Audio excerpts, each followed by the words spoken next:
Do you think if the Trump administration doesn't get its act together at home a little bit, that could be a problem for support to Ukraine? I'm talking about Epstein, the Democrats being a fly in the ointment with gerrymandering or the midterms. Like, what do you think about that? I feel like it's kind of the opposite. The more the Epstein stuff has gone on, there has been support for Ukraine. I don't know if that's coincidence. If you're giving people what they want, people just tend to pay less attention. As an American, although the political narratives in the US and the headlines are just so divisive and angry all the time, when you talk to actual Americans, the actual attitude of most Americans, at least the ones I know, is like apathy. They don't really care what's going on in politics. And so the goal of Trump, when he has a major scandal like the Epstein scandal, isn't to try to overcome that, but to just give people enough of what they want to where they just don't even really care. And I think potentially that has happened with more support towards Ukraine happening in the midst of the Epstein scandal. This is The Global Gambit.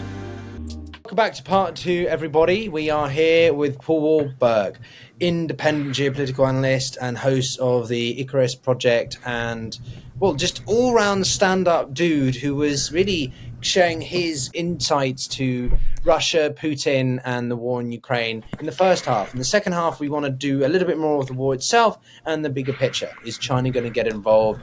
What next for the war itself? All in this video. But Paul, to follow on from what we did in part one, at the moment we're trying to dissect Putin's mindset, which neither of us can really do because we're not him, but obviously we have to try to make an effort to, otherwise there can be counter strategy or manipulation of the situation to our benefit, right? So how do you look at the current state of things at the moment? Russia does have the momentum, but Ukraine is still holding out more than people assumed.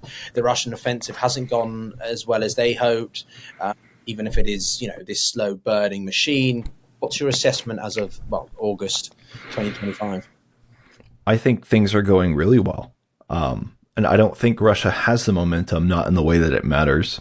I'm going to be releasing some videos on my YouTube channel going into a lot more depth in this. But, Russia, people say they have the momentum because they're slowly taking territory, and maybe soon they'll take Pokrovsk and Chasiv Yar, which they've claimed both, but have actually achieved neither. But that stated, they may take those at some point. So some people feel Russia really has the momentum. They're pushing forward. It looks really bad for Ukraine. And I would say I just don't think that's true. If they push through this defensive line, they're not going to get through to the heart of Ukraine. They're going to get to the next defensive line. And then there's another one after that, and another one after that, and another one after that. And that's what exists today. The more could be built. And so Russia does not have enough momentum to actually achieve any meaningful objectives in the sense of like totally and utterly defeating Ukraine. They only have momentum to maybe completely capture pieces of Ukraine that have already been totally war-torn and totally devastated, and for the most part are totally abandoned by Ukrainians. And so when we look at that in this sense, it seems like Ukraine has the momentum. They are defeating Russia in all the ways that matter in a war of attrition. Russia's military is being ground down. Their machine is slowing down, and the Russian economy is not doing well. And again, as we talked about in the first episode prior to this, nobody knows exactly when that will collapse, or, when Russia's war machine will fully stop. But the momentum, when you measure the things that matter, Russia doesn't have the momentum, in my opinion. Ukraine has all the momentum. Interesting. But aren't you more comparing strategic to tactical? Because at the moment, sure, there's no question that this would be a Pyrrhic victory for the Russians, right? Absolute devastating loss for them. I mean, they've been trying to take Pokrovsk for, a year? Bakhmut was quite quick. That was only 10 months, that one. No, the point is it's not about efficiency for these guys, but surely there is still pressure on the Ukrainians as well, or you just don't see that? Because it's the unpredictability of Trump. It's the disunity of the European Union, or should we say the Hungaries, that get in the way. Is there not some concern about the Ukrainian side? I mean, there's always losses in a war, right? And it would be wrong to say Ukraine isn't struggling at all, but we also have to look at what's changed recently in the war. And every change recently in the war has been more in Ukraine's favor. The war becomes more and more every day a war of drone warfare, particularly on Ukraine's side. So Ukraine does not need, even though, their biggest struggle is probably manpower, they don't need as much manpower as the Russians, and that changes even more in their equation every day. For example, I always see these headlines that say Ukraine is absolutely struggling with manpower. That's what the headline of the article will say. But when you read the body of the article, it will say Ukrainians are outnumbered 5-1 here. And they interview the Ukrainian soldiers and they say, yeah, it's really hard. There's a lot more of them than us, but we're holding our own basically. And that's the piece that people miss. A lot of changes in Ukraine's favor. You could say the United States seems to be more in favor of supporting Ukraine now than they were. Who knows where that will lead? But it's certainly better than where they were 6 months ago. The European Union has ramped up their investments in military, and a lot of that includes investments in Ukraine building a lot of those weapons, because that's where a lot of the weapons production facilities are. They're in Ukraine, especially when it comes to drones. And Ukraine is also now building weapons manufacturing facilities deeper in Europe. And so, Ukraine, things are moving in their favor. I meant to mention this earlier, it got kind of a long answer, but you talked about Russia's war. It's kind of their strategy, isn't their strategy to take things at a Pyrrhic cost? Why does that matter? And the reason that matters is because when you take things at a Pyrrhic cost, even though that's your strategy and you're okay with that, even if you're okay with that, you can only sustain that for so long. And I think that's the point. Russia's reaching a point at some point where they won't be able to sustain the Pyrrhic losses anymore. And that rate is increasing far faster than Ukraine's ability to defend itself is decreasing. Yeah, no, for sure. Again, Pyrrhic is the point where the losses are so paramount or so insurmountable that it equates to basically a loss, right? For the victor side. But in my opinion, I think that there is a difference here. Not necessarily what you said, but there is a difference here. Guests that I've interviewed and they say, well, the Russians do have the momentum. I mean, even in the Financial Times or other larger papers, they will say that sort of the Russians have that momentum. Yeah, but that's in the shorter term. All the signs to me indicate that even if there's a lag time effect here in terms of how long it will take for these sort of lines to turn on in terms of supply from Europe, continue support from the Americans, like the Patriots not coming until early next year, all these things indicate that the momentum will shift more macro scale towards Ukraine. Absolutely. Sure, Russia has it right now, but how big in the bigger picture, how beneficial is that to them? Okay, they take another hay bale, right? Is that how you would sort of distinguish these two? Because it's a war of narratives as much of anything, isn't it? Absolutely. Man, I'm sad that I can't remember the exact quote, but I was reading a book called The 33 Strategies of War, which is a fascinating book, by the way, which talks about this exact thing where it says, essentially, if your opponent is overly aggressive, like give him opportunities to be aggressive so that he hurts himself, and prepare yourself for that moment of counterattack. And so Ukraine has basically said so much that is their strategy. They have said from the beginning that our strategy is to make the cost of every objective so much for Russia that eventually they are going to run out of resources. And now we see that machine grinding down. As you say, Ukraine's ability to wage war is actually winding up. And so it will shift, as you say, the momentum. If it looks like it's on the Russian side now, their over aggressiveness is going to cause them to eventually overstep, and then they're going to fall backwards. Yeah, it's a great book, everyone, by Robert Greene. One of the key points, I think maybe it's the same one, but let the opponent move first, exploit their weaknesses, maintaining presence of mind, which I think is crucial, and using strategic withdrawal, which I think is incredibly effective. Right? Exactly. Overburn themselves, overheat on the battlefield tactically, but you've got to maintain. Maybe if you come to think of the quote, Paul, but I guess, therefore, about the Ukrainian side, they have done a remarkably inspiring job in terms of their in-house creativity and innovation when it comes to drones. When you look at that, what are your takeaways in terms of how much they've been able to redefine almost modern warfare, asymmetric warfare in ways that I think a lot of experts, quote unquote, didn't even imagine? Yeah, it's massive. Everybody's talked about a lot of the points, so I'll just mention them briefly. But when you have a couple $1,000 drone that can take out a couple $1 million tank, obviously that changes things. When you have drones that can control space so that infantry can't move across it without getting eradicated, obviously that makes a huge difference.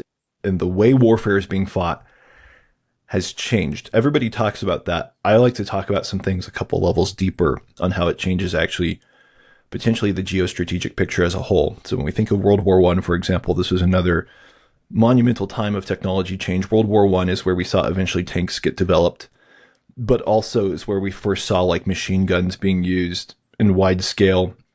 They were used to a degree in the Civil War, but it wasn't nearly the same. And so when people went into World War I, they were kind of fighting with like Napoleonic era tactics, at least when they started. They assumed we're all just going to go stand in a field, we're going to kind of maneuver our armies, and that's going to be what determines victory. But what actually turned out was that a guy with a machine gun could hold a position against literally like hundreds or thousands of enemy soldiers. And so very quickly the casualties really racked up, and they racked up so quickly that it wasn't sustainable. And so the war descended into trench warfare. And, you know, prior to this, a big advantage, if you were a country that gave you an advantage in war, particularly like in the medieval era, was your pasturing land. Like pasturing land is a strategic resource because cavalry is a strategic military resource. And so if your land was more conducive, for example, to breeding horses that were better for cavalry, that gave you a military advantage. And therefore your ability to control those resources was strategic in your ability to control war. We saw how that changed from, well, now oil as a strategic resource is more valuable than pasturing land. And so that became one of the primary objectives of World War II. How do we control the land that produces oil?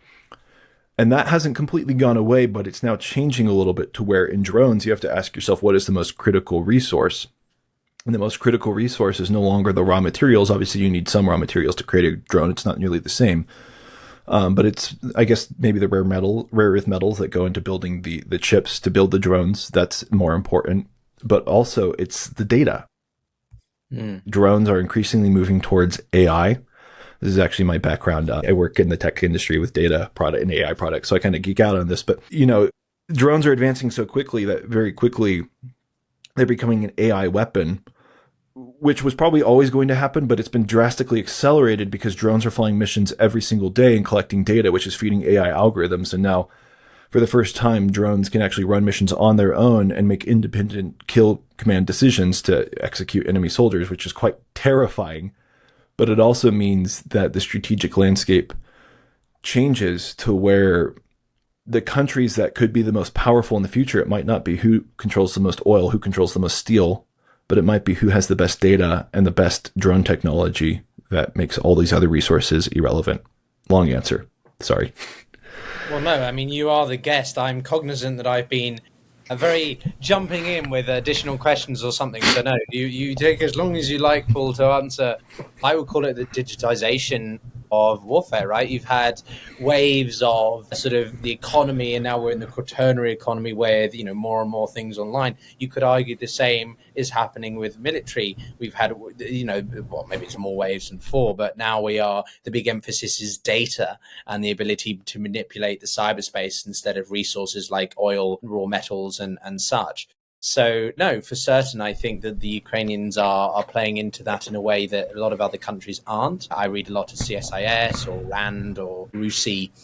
You know, these are think tanks or for people who are watching, you know, that do good, I think, objective, just military analysis. And, you know, that's quite clearly something that they've all been very impressed by is the Ukrainians' ingenuity, but also doing a lot with less, right? They're very good at limited or finite resources, like keeping the supply of munitions going, even when it looks like Trump, was going to, you know, curtail it completely. So what else do we see happening, do you think, in the sort of mindsets? We talked about Putin's mindset, in the mindsets of Zelensky and his inner circle. Yeah, that's a great question. And to be honest, it's probably one I haven't thought about a lot. So my answer might not be, take it with a grain of salt. Wow, I'm very impressed with myself. I think Zelensky feels very strong. There was a lot of focus, you know, these protests in Ukraine recently. That fizzled out really quickly, though. You know, Zelensky listened to the people. He gave them what they were asking for. And I think he remains in power because he knows that he has to listen to his people and their desires. And that's how a democracy functions. Like there's nothing wrong with that. So when we see, for example, if similar things would happen in Russia, it's not hypocrisy to say that's a bad thing for Russia because Russia isn't functioning as a democracy. And so when the people are demanding things and the dictator is being forced to concede, that works against how he gets his power. Whereas Zelensky, when he caves into democracy, that is him deferring to the source of his power. And so I see a lot of confidence from him. I think he showed strength when times were hard, when it seemed like the U.S. was backing away from him and Ukraine. I mean, and when I say him, I mean all the Ukrainian leadership, not just Zelensky, right? They showed strength and resilience as a nation during those hard times. And so I think they're going to continue as the times seem to be getting a little bit, maybe not better, but maybe easier. Maybe they're getting more resources on their side. Yeah, no, for sure. I do think it was very concerning what happened a couple of weeks ago, but as you say, it was backtracked very quickly. And I think that that's an illustration that this government saw it was a mistake, and that democracy, whether or not it's flawed or phrases that people like to use, it does work because it was listened to. You know, to expand on the European element in this, obviously we have an unpredictable transatlantic relationship at the moment. Europe is facing a lot of headwinds economically. What do you think could happen in the short to medium term with the EU in its support to Ukraine? This is also a question that tends a little more outside of my expertise just as an American. But, you know, I think the EU, similar to the United States, you know, you guys are having a period of flux. A lot of it, a lot of different countries have their nationalist narratives and their anti-supporting Ukraine narratives. I would say they're not as strong as they were in the United States, and the United States overcame them. And I see the support that Europe has dedicated to Ukraine recently. And so I think, you know, we're going to see ebbs and flows, but I think in the long term, that's still trending in a positive direction for Ukraine. But I'd be curious on your perspective, since you're actually more on that side of the world than I am. Well, I mean, if you ever do podcasts, I'd love to come on. But no, I mean, well, as a Brit, I'm not truly European. Obviously, I'm forever on the periphery. Brexit, yay. But no, I'm kidding. I consider myself European. But I personally think that Europe is picking it up. I don't want to be too naive in believing that, you know, suddenly the whole world is going to change with a new European Union. But I like to remain cautiously optimistic and hopeful that Europe is beginning to wake up and enact in a way that it should have done a long time ago, no longer dependent on China, Russia, or America for sort of, you know, whatever it may be, energy markets or security. So I do think that the Europeans are going to step in a way that even if the Americans or the Trump administration suddenly again something happens and Trump doesn't like it and he puts a pause on the supply, if you like, or puts the plug in the bathtub of supplies to Ukraine, that Europe will be able to supplement that. And Germany's commitment is very much there. I think that the role of Merz is bigger than we should maybe take consideration for. And I'm a big fan in principle of what Macron tries to do, which is preach strategic autonomy and encourage the Europeans, or the big three, the British, the French, the Germans, to really try to lead that. Of course, there are limitations. We have a demographic issue, we have a huge immigration issue, and these things, you know, we have to keep in mind as well. So I think Europe will be trying to balance giving that support to Ukraine, which is obviously one of the biggest systemic challenges, but equally some of its nearer to home challenges, you know, that affect the European continent aside from Ukraine in the broader scheme of things as well. So yeah, cautiously optimistic is what I would say. Awesome. I mean, medium term, but yeah, lots more to it than that. So people, if they jump in the comments being like, you forgot this, then yeah, this is about Paul. So to talk about, therefore, the US, and, you know, we started off with Trump, but do you think if the Trump administration doesn't get its act together at home a little bit, that could be a problem for support to Ukraine? I'm talking about Epstein, the Democrats being a fly in the ointment with gerrymandering or the midterms. Like, what do you think about that? I feel like it's kind of the opposite. At least what I've seen, the more the Epstein stuff has gone on, the more there has been support for Ukraine. I don't know if that's coincidence, or I don't know if that is intentional to try to take some of the pressure off by maybe throwing people a bone and giving people what they want. Obviously, supporting Ukraine doesn't overcome the criticisms of Epstein, but the way the politicking works, how do I put this? If you're giving people what they want, people just tend to pay less attention. As an American, although the political narratives in the US and the headlines are just so divisive and angry all the time, when you talk to actual Americans, the actual attitude of most Americans, at least the ones I know, is like apathy. They don't really care what's going on in politics. And so the goal of Trump, when he has a major scandal like the Epstein scandal, isn't to try to overcome that, but to just give people enough of what they want where they just don't even really care. And I think potentially that has happened with more support towards Ukraine happening in the midst of the Epstein scandal, because support for Ukraine, I think it's one of the biggest, especially among Trump's own party, it's the biggest way people have kind of converted or changed their opinion to kind of more agree with the left and agree that something needs to be done to support Ukraine more and oppose Russia more. And so Trump kind of has to appease that base more. Interesting. And then, of course, obviously, he's trying to appease one base, but also pressure the countries more indifferent to the war, i.e. China and India. Do you think his strategy is going to work vis-a-vis Russia, or what do you think could happen? It's a good question, and it's one I'm still thinking about.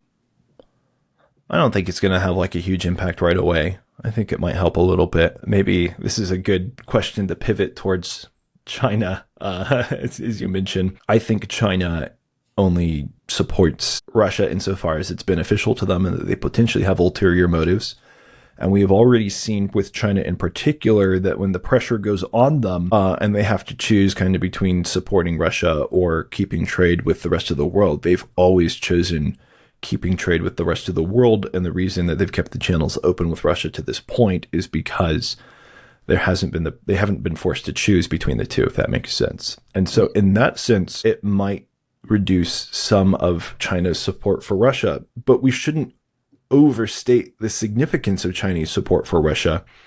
I know I don't want to understate it either. It's had some relevance, but I don't think China's support for Russia's war efforts have been game-changing. I think they've helped them enough to potentially keep Russia in the war longer, but that might not be because China wants Russia to win. China has said they want Russia to win, but just because they say that, it doesn't mean it's true. China might be trying to get Russia in a situation that is advantageous to them to weaken Russia, either for negotiations between themselves and Russia or potentially even land grabs. And we've already seen that, for example, where when Russia lost its trade of oil and gas with the European Union, of course, they turned to China. I've already mentioned this, but they tried to negotiate a new pipeline to China to deliver more energy resources to China, which, by the way, China desperately needs.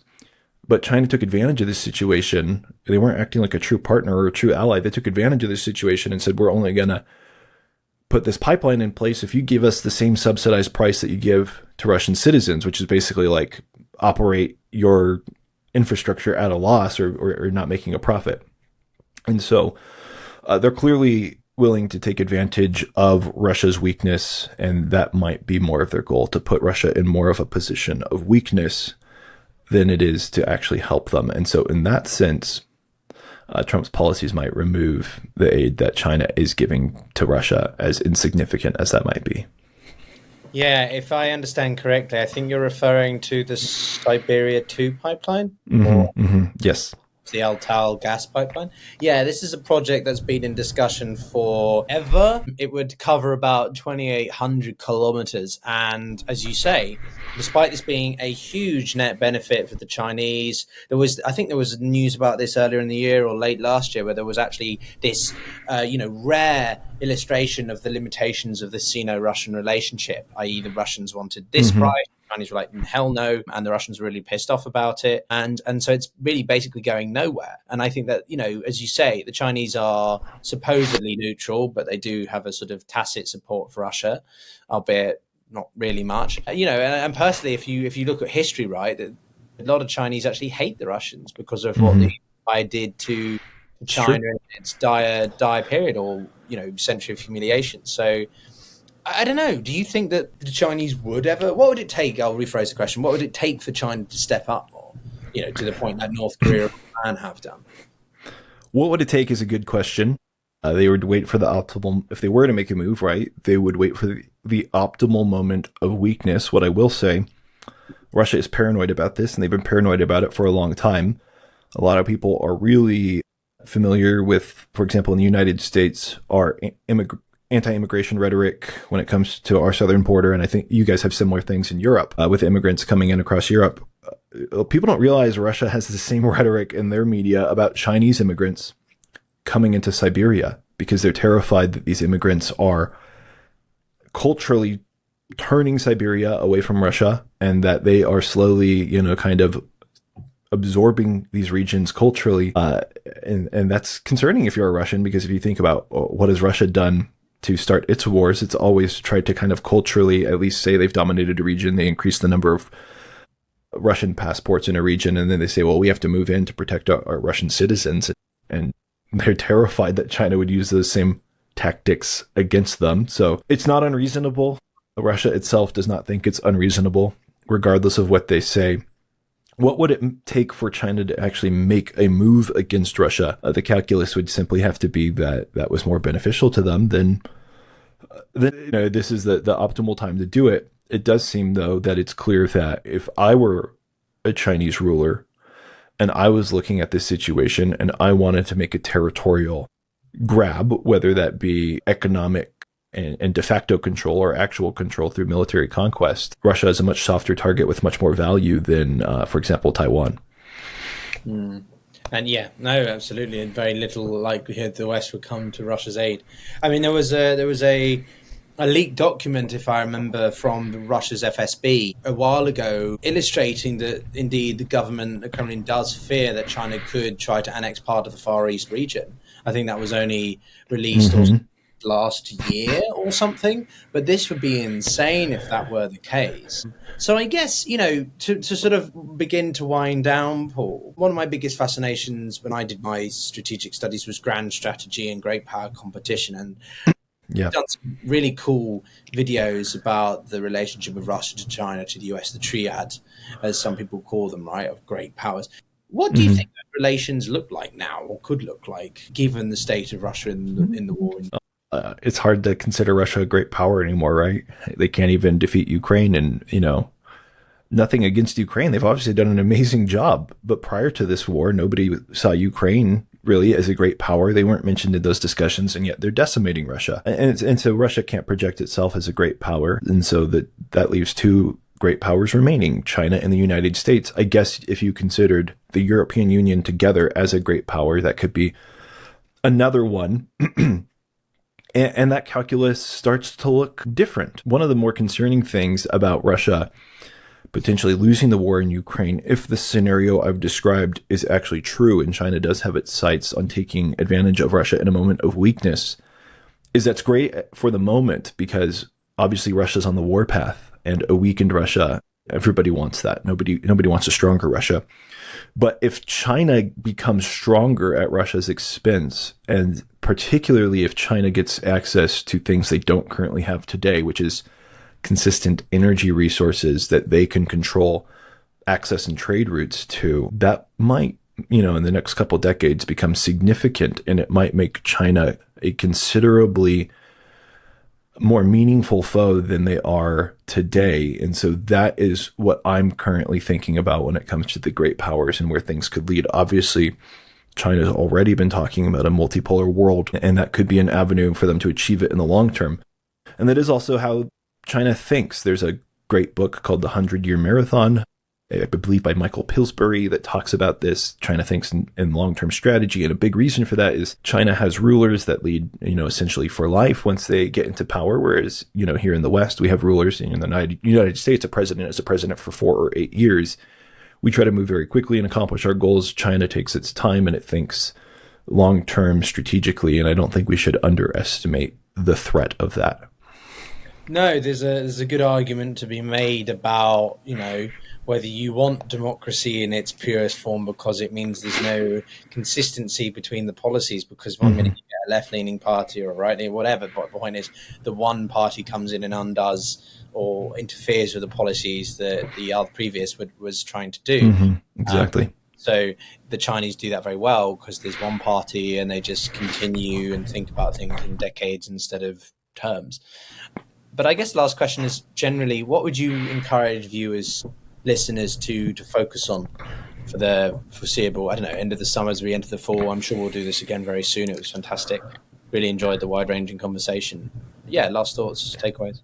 Yeah, for the immediate term, I would focus on the Russian economy, Russian attrition. I want to see how Russia responds to these increased pressures that seem almost certain to come from Trump's ultimatum. How does potential decreases in trade with China and India, if there are even any, how does that impact Russia? And how does that then change the nature of the front line? Also pay attention to, we haven't talked about this, but pay attention to the strikes Ukraine is doing on Russian infrastructure. These have really ramped up. It seems the United States has finally basically told Ukraine, just do whatever you want. Whereas before they were kind of saying, don't provoke Russia, basically telling them not to hit certain targets. Well, that doesn't seem to be the case anymore. Russian logistics lines are being crushed. Russian factories are being crushed. And well, let's see how that impacts the war as well. Very good. Well, there you have it, guys. An hour's worth of conversation with Paul Warburg, expert on geopolitics, as I think clearly illustrated, and someone who I'd love to have back. If you enjoyed it, then do give the video a like. Do check out Paul's channel, though he doesn't need that additional support. He's doing incredibly well, and I look forward to having him back and seeing you all again soon. Take care, everyone.